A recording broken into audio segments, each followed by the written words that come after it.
I don't think the Palestinians are going to go anywhere. I think that as awful as things are, you got a territory with 2 million people, probably 100,000 dead. The Lancet, the medical journal of the UK, puts it at 100 to 180,000 dead because we don't know how many bodies are under the rubble yet. They're just counting people who are still missing. It's horrible. It's horrible. So you got 2 million people, not a single working hospital, no water, no food, no medication. It's the worst humanitarian disaster since the end of the Second World War. And I read an article just the other day in the Wall Street Journal that said that it's going to take them 40 years just to clear out the rubble. It's been so utterly destroyed. Crazy. The Egyptians aren't going to take anybody. The Jordanians aren't going to take anybody. The Albanians are not going to take anybody. And the Indonesians are like, leave us out of this. So those guys aren't going anywhere. They're going to have to rebuild.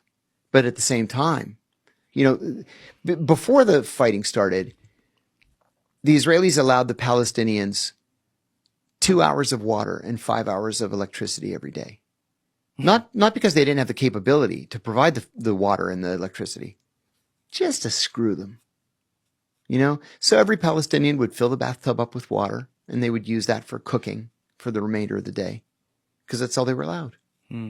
Yeah. The Israelis are going to have to treat the Palestinians as human beings because they've already lost most of the world. And I can't help but to think lost that a lot of the world. Yeah. And you know, Kamala Harris's position on the Gaza war cost her the presidency. I firmly believe that. It cost her both Michigan and Pennsylvania. She may have won the election if she had taken a principled stand.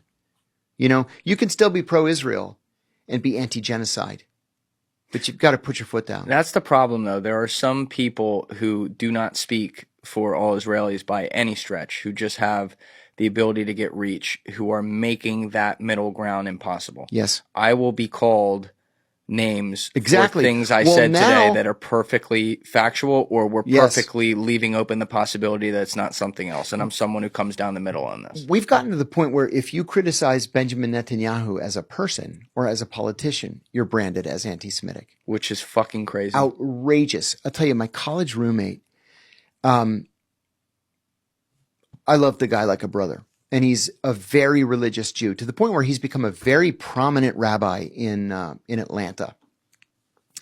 And he told me that he was having a political discussion with somebody who didn't know him. Mm-hmm. And this person says, "You sound anti-Semitic." No. And he says, "Actually, I'm very Semitic. I'm the rabbi of, you know, such and such." Taking the hat off, like, you see? It's like, what are you talking about? But this is where we found ourselves. Yeah. You can't criticize anything Israeli. Otherwise, you're branded. And that's just sick. Yeah, but the tide will, unfortunately, like you said, people are so sick of that from a small group of people that they're going to ruin it for everybody else. I think you're right. And the tide will It's going to change. That's right. There's a reason. There's a reason this is being discussed today, and I'm okay doing it. I agree with you. And I can't say that I would have been okay doing it a year ago. And people out there are going to do what they want to do with that. It's exactly what it looks like, because there was a point where if, a year ago the president was Biden, I could go scream "fuck Biden" at the top of my lungs. It'll do fucking 750 million views, whatever, you know. Whatever. Yeah. But if I replace that word Biden with Israel, forget it.